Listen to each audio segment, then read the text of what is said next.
जान मन नसराम बनाम हुसैन मुनामे गुलामान हुसैन शाह हस्ते हुसैन बादशाह हस्ते हुसैन दीन हस्ते हुसैन दीन पना हस्ते हुसैन सरदद नदद दस्त दर्द हस्ती अजीद हक्का की बिना इला इलाहा हस्ते हुसैन।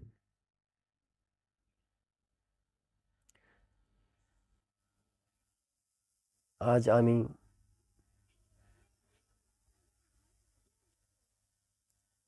কুরবানি সম্পর্কে কিছু বলতে চাই।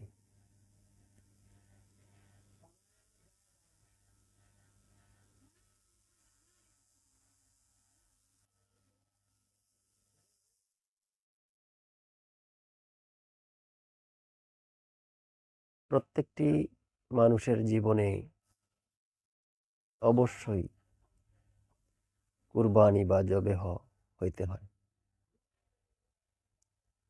এখন কুরবানির তাৎপর্য কি সেটা বোঝাই হলো আবশ্যক বিষয়।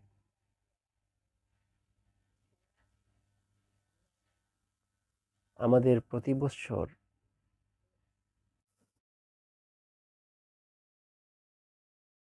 যে কুরবানি বা জবেহ করা হয় পশু, যেমন গরু, ছাগল, ওট, মহিষ, দুম্বা ইত্যাদি ইত্যাদি, এটা কি আসল কুরবানি নাকি কুরবানির নামে হত্যা?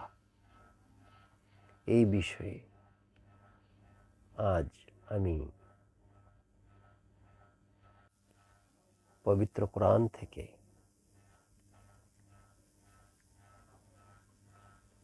বিষয়টি তুলে ধরার চেষ্টা করব।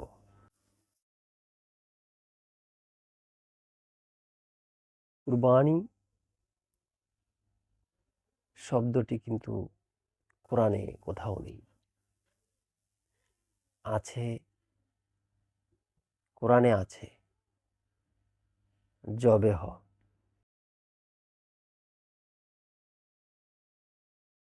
জবেহ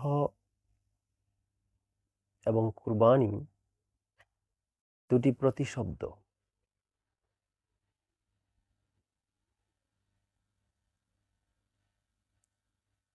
তাহলে জবেহ বা কুরবানি কথাটির প্রকৃত অর্থ হলো সমর্পণ করা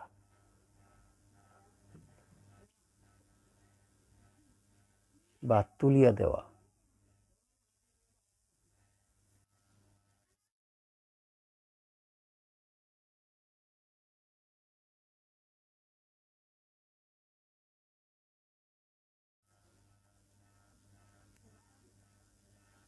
উৎসর্গ করা, দান করা ইত্যাদি।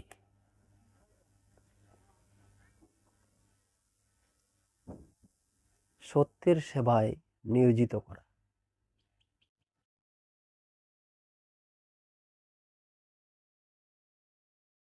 সত্যের সেবায় নিয়োজিত করার জন্য যোগ্য করিয়া তোলা। এখন কুরবানি বা জবেহ কথাটি যদি পবিত্র করা, সত্যের সেবায় নিয়োজিত করার জন্য যোগ্য করিয়া তোলা তাই হয়, তবে আমরা কেন কুরবানির নামে পশু হত্যাটা করি? সেটা কি আসলে কুরবানি?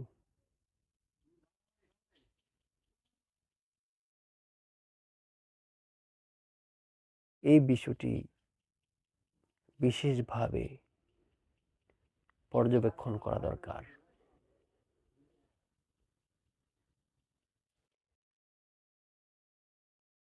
আমাদের মুসলিম সমাজের মধ্যে প্রচলিত আছে ইসমাইলের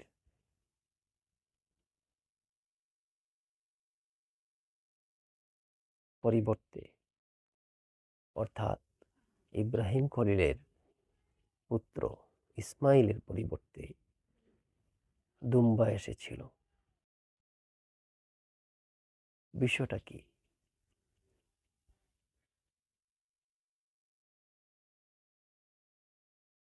এই বিষয়গুলো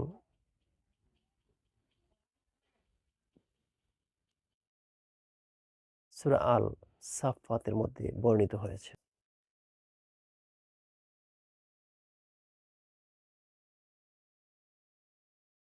সূরা সাফফাতে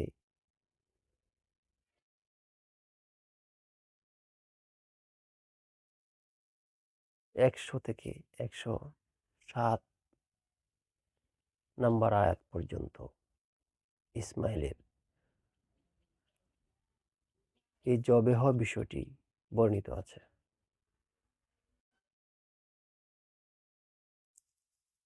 বিষয়টা সংক্ষেপে বলতে গেলে এরকম: ইব্রাহিম একটি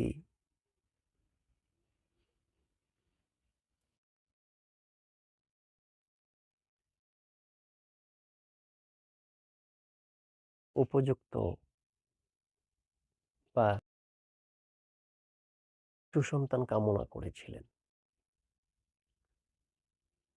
আল্লাহ পাক তার সেই প্রার্থনা মঞ্জুর করেন এবং তাকে একটি সুসন্তান দান করেন। ইসমাইল যখন বয়োজ্যেষ্ঠ হলো, তখন একদিন ইসমাইলকে রেখে পিতা ইব্রাহিম বললেন যে, আমি তোমাকে পবিত্র করিয়া গড়িয়া তুলিতেছি। এটা আমি বিছানার মধ্যে দেখলাম,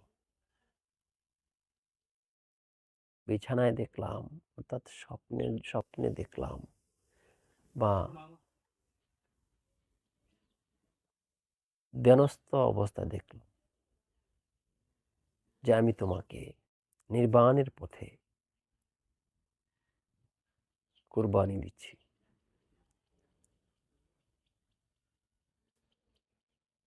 বিষয়টা খুবই জটিল এবং সূক্ষ্মাতি সূক্ষ্ম বিষয়।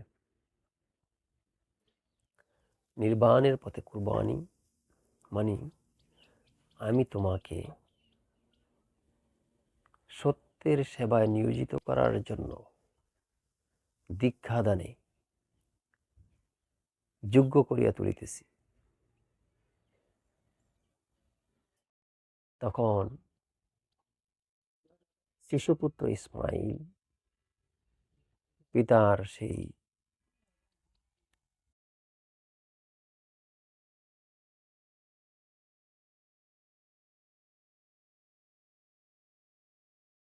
বাণী শুনে তিনি বললেন, পিতা, আপনি যেভাবে আদিষ্ট হয়েছেন সেভাবে আমাকে দীক্ষাদান করুন।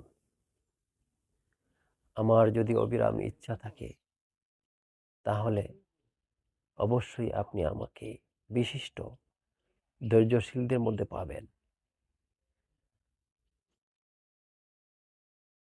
তখন ইব্রাহিম আলাইহিস সালাতু ওয়াসসালাম তার পুত্র ইসমাইলকে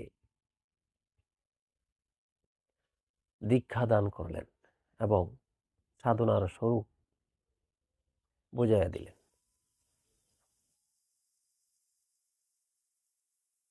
নির্বাণের পথে উৎসর্গিত হওয়ার জন্য যেই সাধনা বা সাধন পদ্ধতি দরকার প্রত্যেকটা বিষয় তাকে বুঝাইয়া দিলেন।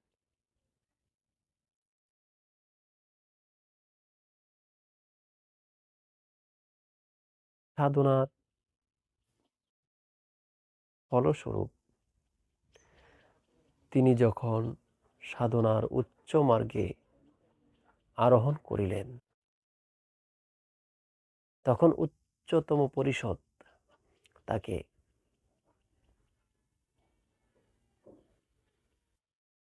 উচ্চ স্থানে অধিষ্ঠিত করিলেন। এটাই তাহার কুরবানি বা তাকে যোগ্য করিয়া উঠাইলেন। এই বিশেষ এবং সূক্ষ্মাতি সূক্ষ্ম বিষয়টা অনেকেরই বোধগম্য নহে। তাই সূরা সাফফাতের ১০৭ নং আয়াতে বলা হয়েছে, ওয়া ফাদাইনাহু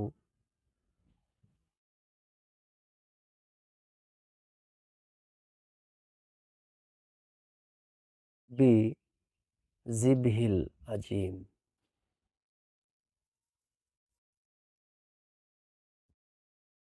ওয়া ফাদাইনা, এবং আমরা তাহাকে অর্থাৎ ইব্রাহিম পুত্র ইসমাইলকে ফাদাইনা, ফেদিয়া অর্থাৎ মুক্তিপণ দিলাম, মুক্তিপণ দিলাম। বিশিষ্ট বিশিষ্ট একটি আজমতওয়ালা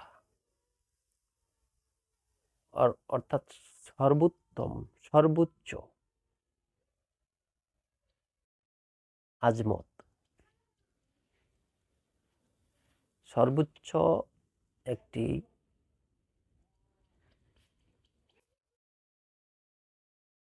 মুক্তিপণ দিলাম, ফাদাইনাহু। এখানে মুক্তিপণ দিল বিশিষ্ট একটি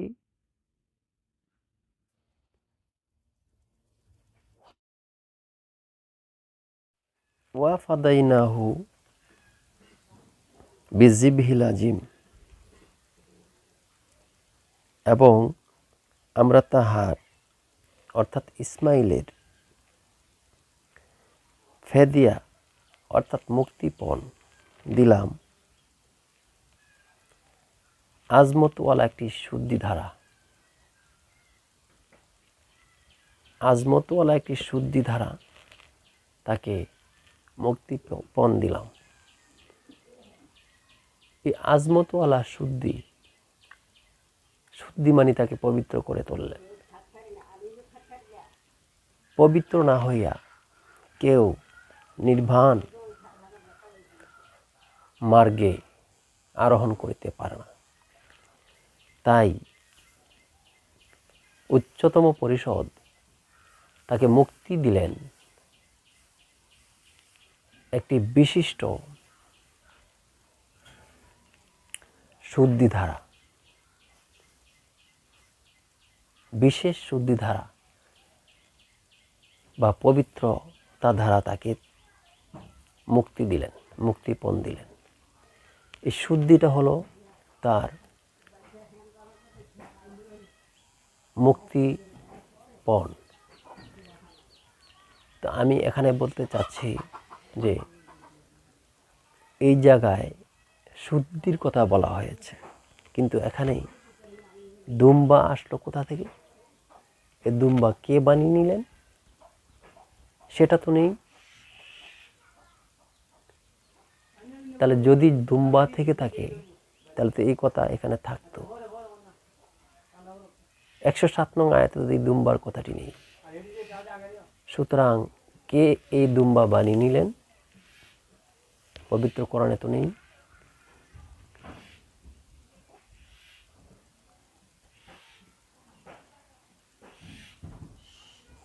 তাহলে আমাদের কাকে কি বলবো?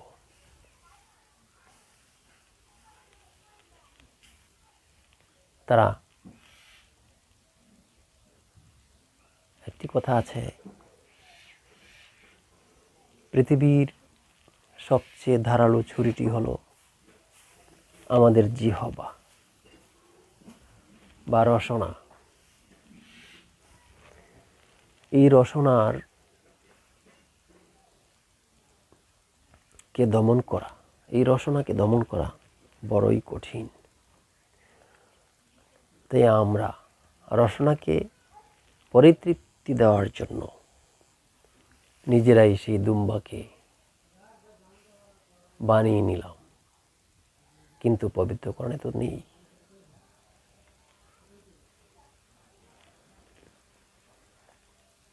সুতরাং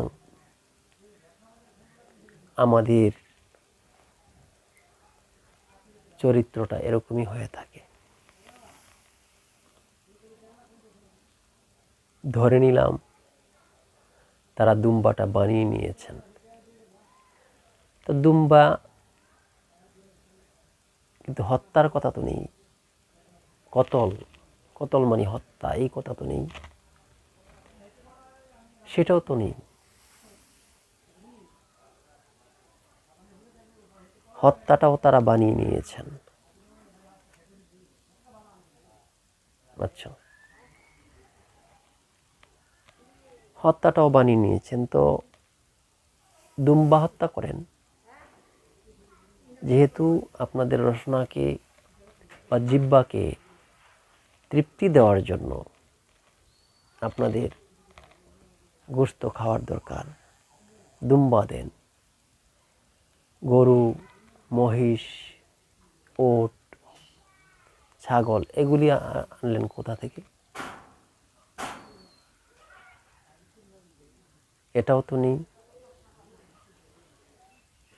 এখন দেখা যাক পবিত্র কোরআন এই গরু, গাভী ইত্যাদি সম্পর্কে কি বলছে। কোরআনের 2 নং সূরা আল বাকারা, বাকারা শব্দের অর্থ গাভী। তো মুসা নবী তার শিষ্যদেরকে একটি বাকারা জবেহ করার কথা বলছেন, কিন্তু জবেহ শব্দের অর্থ পবিত্র করা, সত্যের সেবায় নিয়োজিত করার জন্য যোগ্য করিয়া তোলা। এখানেও তো হত্যার কথা বলা হয়নি। আবার বলছে গাভীর কথা। গাভীটা কি? এই গাভী বিশেষ তাৎপর্য আছে। আমরা মনে করি 4 পাওয়ালা বা চতুষ্পদী জন্তু গাভী, এটা রূপক অর্থে গাভী, ইস্টাবলিশড মিনিং বা গভীর তাত্ত্বিক বা আধ্যাত্মিকতায়, অর্থাৎ গাভীর হাকিকত বুঝতে গেলে এই চতুষ্পদী জন্তুকে বলা হয়নি। তাহলে কি বলছেন মুসা আলাইহিস সালাম? বলছেন তোমরা একটি গাভী জবেহ করো। তখন শিষ্যরা বললেন, গাভীর স্বরূপ জানতে চাইলেন।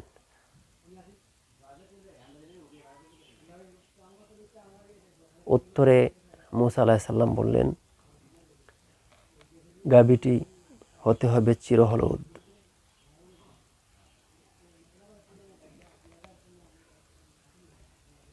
চিরহলুদ গাভী। হলুদ রঙের কোনো গাভী পৃথিবীতে আমার জানা মতে নেই। তো মূসা বললেন, হলুদ রঙের গাভী, এবং সেটা হতে হবে চিরহলুদ।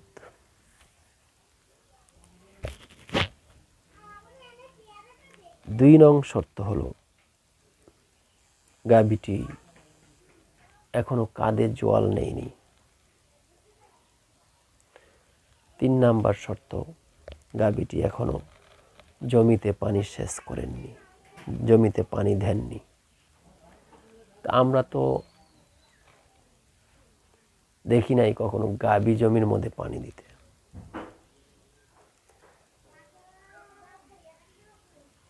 গাভী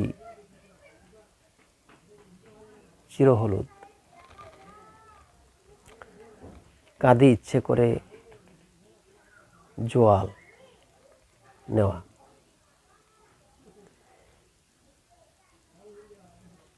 এবং যে গাভীকে দেখলে মানুষ চতুর্দিক থেকে তার কাছে আসে, গাভী দেখলে তো কোনো দৌড়ে কোনো লোক চতুর্দিক থেকে আসে না। এই যে রূপক কথাগুলা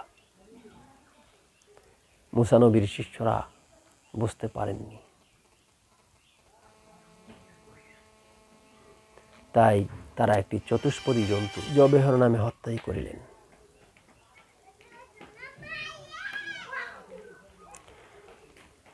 তারা হত্যা করে তার গোস্ত বা মাংস খেয়ে দিয়ে মূসা আলাইহিস সালামের কাছে আসলেন। পুনরায় বললেন, হে মূসা আলাইহিস সালাম, আমাদের জবেহটা কি হয়েছে, কুরবানিটা কি হয়েছে? তখন মূসা বললেন যে, আমি তোমাদেরকে চতুষ্পদী জন্তু গাভী হত্যা করে মাংস খাওয়ার কথা বলিনি। তো হুজুর কি বলেছেন? আমরা তো তাই বুঝতে পেরেছি। তখন মূসা তার গাভীর আধ্যাত্মিকতা অর্থাৎ গাভীর হাকিকত বর্ণনা করতে লাগলেন। বললেন যে গাভী বলতে আমি বলেছি, বুঝিয়েছি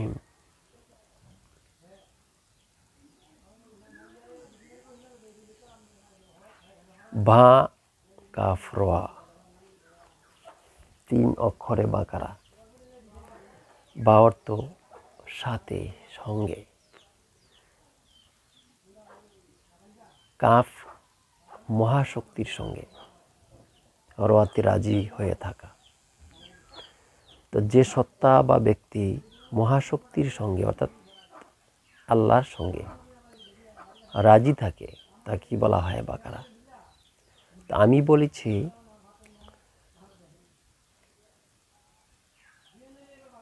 চিরহলুদ। চিরহলুদ বলতে এখানে একজন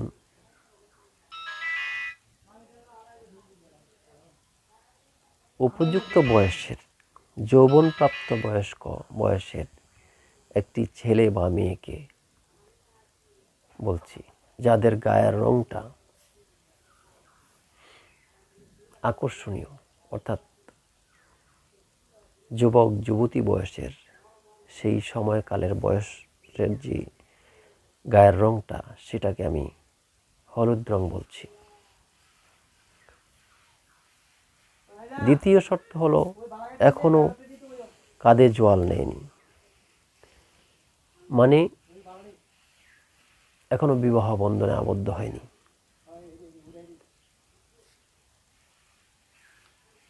এটা কাঁধে জোয়াল নেওয়া বলছি। তৃতীয় বৈশিষ্ট্য,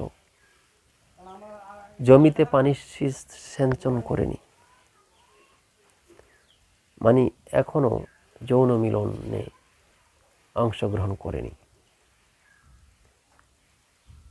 যা দেহ ক্ষয় করেনি। এই ধরনের একটি এই বৈশিষ্ট্য সম্পন্ন একটি ছেলে বা মেয়েকে সম্যক একজন সত্য বা সম্যক গুরুর কাছে তাকে যোগ্য করিয়া তোলার জন্য দান বা অর্পণ করা বা বায়াত করে দেওয়ার কথা আমি বলছি। এই ধরনের ছেলে এবং মেয়েকে আমি বাখারা বলছি। বিষয়টি মুসা আলাইহিস সালামের শিষ্যগণ বুঝতে পারলেন। তারা বুঝতে পেরে তখন সবাই মাথা নিচু করে রাখলেন এবং বললেন যে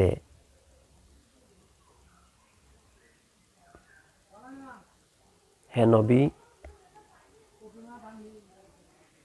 হে গুরু মুসা আলাইহিস সালাম, আমরা বিষয়টা সূক্ষ্মভাবে বুঝতে পেরেছি, কিন্তু আপনার একটি শিষ্য এখানে নেই যারা এইরকম একটি কুরবানি বা জবেহ করবে। সুতরাং আমরা এই কুরবানি দিতে পারবো না। আমরা জবেহ বা কুরবানির নামে চতুষ্পদী জন্তু, গাভী, গরু বা চতুষ্পদী জন্তুকে আমরা হত্যার নামে জবেহ করিব এবং গোশত খাব। আচ্ছা বলুন তো দেখি, মুসা নবীর কথা কোরআনে, পবিত্র কোরআন পাকে ৩৫ বার এসেছে আমার জানা মতে। এত বড় একজন নবী, এই নবীর মুখের ওপর যদি শিষ্যগণ এই ধরনের কথা বলতে পারে যে আমরা এই কুরবানি দিতে পারবো না, একজন উপযুক্ত বয়সের ছেলে বা মেয়েকে আমরা গুরুর হাতে বায়াত করিতে বা তাকে যোগ্য করিয়া তোলার জন্য দান বা উৎসর্গ করতে পারবো না, তাহলে আজকের যুগে এটা এই মহাপুরুষদের বাণীগুলি মানার মতো কয়জন বা আছে? সত্য কথা মানতে রাজি নেই। আমরা চতুষ্পদী জন্তু ১ লক্ষ, ২ লক্ষ, ৩ লক্ষ টাকা দিয়ে বাজার থেকে ক্রয় করে এনে হত্যা করে গোশত খাইতে খুবই ভালোবাসি, গোশত খাওয়াটা অনেক ভালোবাসি, কিন্তু আমি যে আমার মধ্যে যে আমিত্ব আছে, আমিত্বকে বিসর্জন বা আমিত্বটা কি সেটা জানার কোনো প্রচেষ্টাই আমাদের মধ্যে নেই। আমরা এই সহজ কাজটা অতি সহজেই করতে পারি, কিন্তু আমি যদি বলি আপনার মধ্যে লোভ, দেশ, কামনা, বাসনা, মোহ, মায়া ইত্যাদি কলুষিত চরিত্রগুলিকে বিসর্জন দেওয়ার কথা বলছে, কে বা মানবে সেই কথাটি?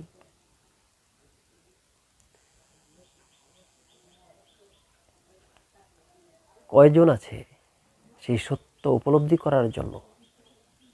তাই সমাজে ভালো মানুষের মূল্য নেই, মূল্যবোধের অভাব।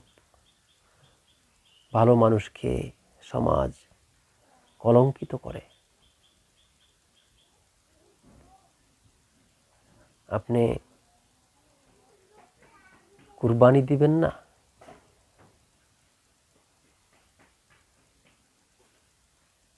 কুরবানি না দিলে এই লোকটাকে গোশত দেওয়া হবে না।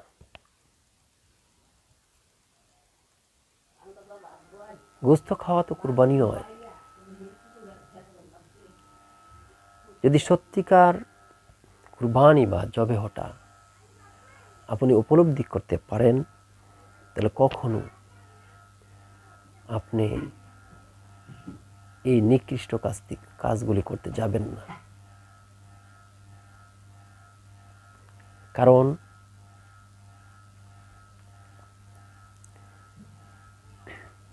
নিউটনের একটি সূত্র আছে, আমরা সবাই কম বেশ জানি।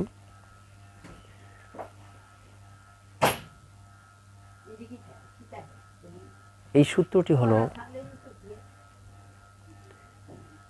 Every action has an equal opposite reaction. অর্থাৎ প্রত্যেক ক্রিয়ার একটি সমান ও বিপরীত প্রতিক্রিয়া আছে।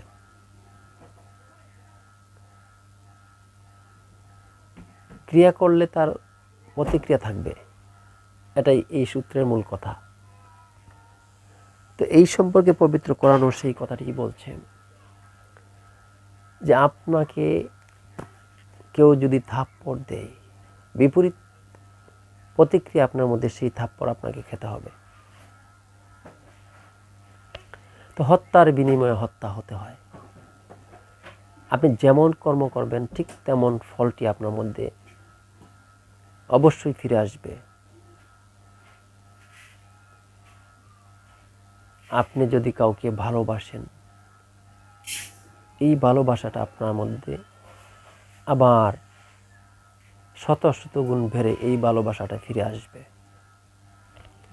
আর যদি আপনি কাউকে ঘৃণা করেন, হিংসা করেন, অহংকার করেন, তার সাথে শত্রুতা করেন, প্রত্যেকটা বিষয় আপনার কাছে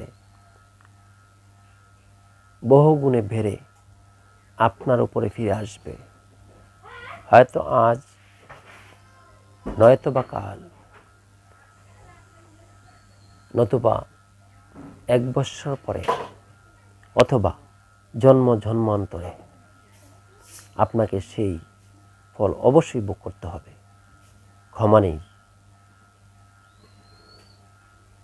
তাই আমি যে আজ কুরবানির বিষয়টি বললাম, কারো হয়তো খারাপ লাগতে পারে। সত্য সব সময় কটু লাগে।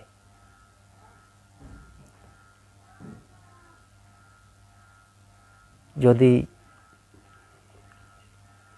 সত্য কথা বললে কারো খারাপ লাগে, এখানে কিছু বলার থাকে না। আমি এই কুরবানি বা জবেহ বিষয়টি পরবর্তীতে আরও বিস্তারিত বলার চেষ্টা করব। আজ এ পর্যন্তই।